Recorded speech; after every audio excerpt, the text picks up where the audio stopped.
جی doctor صاحب، ہمیں Mrs سراج نے فون کیا تھا اور 2 سوال کی تھی، ایک اپنے حوالے سے، ایک اپنے بچے کے حوالے سے. ان کا کہنا یہ تھا کہ کیا جو ہماری دماغ کی جو پاور ہے اس کے ذریعے ہم اپنی بری عادتوں کو کنٹرول کر سکتے ہیں. اور بچے کے حوالے سے ان کا سوال تھا کہ 14 سال کا بچہ ہے، پڑھائی کی طرف اس کا رجحان نہیں ہے. جب ظاہر رجحان نہیں ہے تو پھر اس کا یادداشت بھی اس کی کمزور ہے. تو میں یہ سمجھتا ہوں بہتر تو آپ بتائیں گے کہ کیونکہ رجحان نہیں ہے، دل نہیں لگتا اس کا، تو پھر وہ کیسے یاد کرے گا اپنا جو بھی اس کا بیسیکلی جو ہے پرابلمس جو ہوتے ہیں یاد پڑھائی میں نہ لگنے کا، وہ بھی ہمارے اپنے ناقص کارکردگی ہمارے تربیت کے حوالے سے ہے. اچھا، کہ تربیت صحیح نہیں ملے ہیں، یا ٹیچرز پیرنٹس جو ہے یہ اس کا صحیح نہ سلوک وجہ سے ہوتے اس طرح کی. لیکن یہ ہے کہ پرابلم تو ہے، آپ لوگ ٹیکنیکس نہیں جانتے ہیں کہ کس طرح کے ہم اس کو حل کرے، پڑھائی میں دل لگے. صحیح. بچے کو پتہ ہو کہ مجھے کیا اس کے بینیفٹس کو اس کو لکھ کے دو کہ یہ پڑھائی کا یہ بینیفٹس. صحیح. جب وہ سمجھے گا کہ یہ بینیفٹس ہے، ویسا آپ ایک چارٹ لگائیں گھر میں کہ پڑھائی کا مثلا فلاں کی پڑھائی کا یہ ہے اور یہ حاصل کریں گے، پڑھائی سے یہ ہوں گے. اور نہ پڑھنے کے مضر اثرات کو آپ اس کو دہرائیں، اس کو بتا دو اور اس کو لکھ لو. صحیح. برا بھلا کہنے سے نہیں ہوتا ہے، تھپڑ لگانے سے نہیں ہوتا ہے، اور بگڑ جاتے ہیں. آپ ٹیکنیک یہ ہے کہ آپ اس کو لکھ لو، خوبیوں کو، تمام خوبیوں کو، تعلیم کا کیا خوبی ہے، پڑھنے کا کیا خوبی ہے، لکھنے کا کیا خوبی ہے. اب دیکھیں پڑھنے سے جو ہے نا سپیڈ بڑھ جاتا ہے آپ کی پڑھنے کا. صحیح. لکھنے سے آپ کے زیادہ سپیڈ بڑھ جاتا ہے، آپ کے رائٹنگ اچھی ہو جائیں گی. صحیح. اور آپ جو ہے نا آپ کی توجہ، تمرکز، فکر جو ہے وہ سٹرانگ ہو جائیں گے. یہ خوبیاں لکھیں آپ اس کی کہ آپ کی صحت کے والے سے، آپ کی شخصیت کے والے سے، آپ کی کیسی شخصیت ہوں گی، اس طرح کی ہوں گی. پھر یہ ایک سٹیج ہے، آپ چلتے چلتے چلتے تو یہ آپ اوپر جائیں گے اور انٹرسٹ آٹومیٹیکلی اس کا بڑھنا شروع ہو جائے گا. تھوڑے سے کسی کہانیاں سنائیں کہ ایک فلاں تھا، اس نے یہ کہ کچھ سچ سنا دے کہ مثلا دنیا کے عظیم لوگوں کے پڑھ لیں آپ، دنیا کے جو عظیم لوگ ہیں انہوں نے جو کامیابی حاصل کی ہے، کتنا مشکلات میں اور کس طرح حاصل کی ہے، اس کو پڑھ کے تھوڑا سا اس طرح قصے بچوں کو جب سناتے ہیں آپ تو آہستہ آہستہ بچوں میں چینج آنا شروع ہو جاتا ہے. ایک دم نہیں ہوگا. صحیح. تو انہیں یہ پریشانی نہیں ہو جائے کہ ایک دم نہیں، اس طرح اگر یہ کریں تو خود بخود اس میں آنا دلچسپی پڑھائی میں لگ جائیں گے. اور جو عادات ہے، بری عادات ہے، اس کا بھی یہی ہے حل کہ آپ اس کی مضر اثرات کو لکھ لو اور اس کو روزانہ پڑھتے جاؤ. 1 مہینے کا عرصہ مقرر کرو. صحیح. اور اس 1 مہینے کے اندر آپ کو نفرت ہوگا اس چیز سے. صحیح. اسی دوران آپ کو نفرت ہوگا. جب تک آپ کسی چیز سے نفرت نہ کریں بالکل بھی ممکن نہیں ہے کہ آپ کسی چیز کا علاج کر سکیں.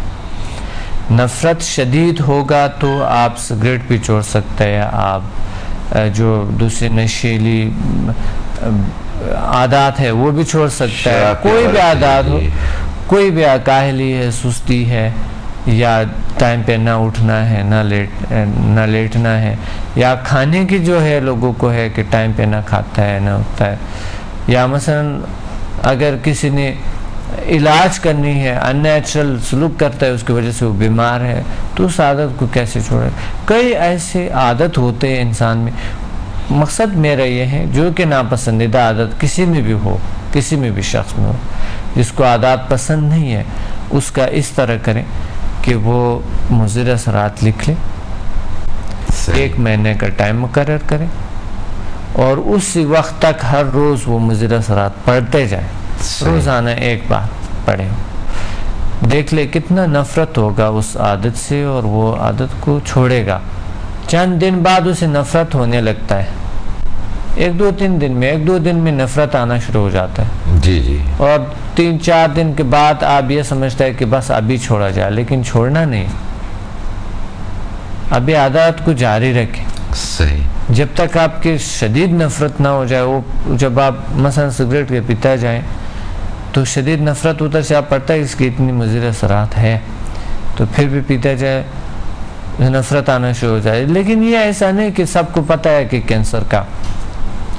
کینسر ہوتا ہے اس سے, اس کے ڈبے پہ بھی لکھے ہوتے ہیں, لیکن آپ اس کی چھوٹی پھوٹے تمام مضر اثرات کو آپ لکھ لیں. مثلا انوائرمنٹ کو خراب کرنا, دوسروں پہ برے اثر کرنا, شخصیت میں ایک خامی, شخصیت میں ایک کمی, شخصیت میں ایک عادت برا جو سب کو نظر آتا ہے اور وہ سنگتا ہے کہ یہ ایک برا عادت ہے. صحیح. کیوں کروں میں؟ جیب بھرا رہتا ہے اس کے, پیسے کا ضائع ہے, اور منہ سے اسمیل, دانتوں کا خراب ہونا, پیپڑوں کا خراب ہونا, کینسر کا ہونا, معدے کا تیزابیت یا کوئی اس طرح کے بڑھنا, یہ تمام مضر اثرات سگریٹ کا آپ لکھیں. اور بھی ہیں ہزاروں پرابلم. اور وین کو جو باڈی کا ہے وہ تنگ کرتا ہے, بلڈ پریشر اس سے ہائی ہو سکتا ہے, ہارٹ کا پیشنٹ ہو سکتا ہے, ہارٹ ڈیزیز آ سکتا ہے, اس میں آستما ہو سکتا ہے, انسان کو لنگس خراب ہو سکتا ہے, آکسیجن کی کمی آ جائیں گی باڈی میں, کمرے میں جہاں پر آپ پیتے ہیں آکسیجن کی کمی آ جاتے ہیں, اور دوسروں پہ بھی برا اثرات کرتا ہے آپ کی وجہ سے. یہ تمام چیزیں لکھ کر اور اس کے مضر اثرات کو روزانہ پڑھ لیں. 30 دن بعد آپ چھوڑ سکتا ہے. سمدھا ہیلنگ سے اور یہ جو HMF ہے اس سے تو آپ چند دنوں میں چھوڑ سکتے ہیں. اچھا. لیکن اس سے کم 1 مہینہ اور زیادہ سے زیادہ 45 یا 50 ڈیز, جتنا زیادہ عرصہ رکھیں گے اتنا زیادہ آپ کو نفرت ہوگا اس چیز سے. صحیح. تو پھر جب آپ پیتے جائیں گے تو آپ کو برا لگتا ہے وہ چیز. آپ لیں گے تو آپ کہیں گے کہ یہ جو ہے نا یہ اس کا تو مزہ, ذائقہ ہی برے ہو جاتا ہے, سارے کچھ برے ہو جاتے ہیں. صحیح. اور آپ دیکھے چھوڑ دیں گے اس عادت کو. جی مسز سراج, آپ نے ہمیں کال کیا تھا اور ہم سے 2 سوال کیے تھے. میرا خیال ہے کہ بہت ڈیٹیل میں ڈاکٹر صمد مسافر نے بات کی ان حوالوں سے. آپ نے سنا, آپ نے نوٹ بھی کر لیا ہوگا, اس پر آپ عمل کیجئے. بچے کے حوالے سے بھی انشاءاللہ تعالیٰ آپ کا جو بچہ ہے اس کا رجحان بھی پڑھائی کی طرف ہو جائے گا. اور جن عادات کا آپ نے ذکر کیا کہ انسان بری عادات کو چھوڑنے کے حوالے سے آپ اگر عمل کریں گے جو ابھی ڈاکٹر صمد مسافر نے کہا ہے اس پر, تو انشاءاللہ تعالیٰ ہمیں اللہ سے پوری امید ہے کہ آپ جو بھی بری عادت ہے, اور نہ صرف آپ بلکہ اس وقت جو بھی ناظرین ہمارے ساتھ یہاں اس وقت اس پروگرام کو دیکھ رہے ہیں, وہ اگر ایسا ہی کچھ چاہتے ہیں, کسی بھی قسم کی آپ کو بری عادت ہے, خواہ وہ شراب نوشی کے حوالے سے ہو, سگریٹ پینے کے حوالے سے ہو, پان کھانے کے حوالے سے ہو, بہت سی بری عادات ہوتی ہیں جن سے اس کو وہ عادت پڑ جاتی ہے, چھوڑنا چاہتا ہے, نہیں چھوڑ پاتا. لیکن جو طریقہ کار بھی آپ کو ڈاکٹر صمد مسافر نے بتایا ہے اس پر آپ عمل کیجئے گا, 30 دن میں انشاءاللہ اس کو آپ چھوڑ سکتے ہیں. لیکن ساتھ ہی ڈاکٹر صمد مسافر نے یہ بھی کہا کہ سمدھا ہیلنگ انرجی کے ذریعے اس کو بہت مختصر وقت میں ان تمام بری عادات کو چھوڑا جا سکتا ہے. جی ڈاکٹر صاحب, میں آپ سے اسی حوالے سے بات کرنا چاہ رہا تھا, لیکن ہمارے ساتھ ایک کالر بھی شامل ہو گئے ہیں, تو ہم دیکھ لیتے ہیں کہ ہمارے ساتھ اس وقت لائن پر کون ہے.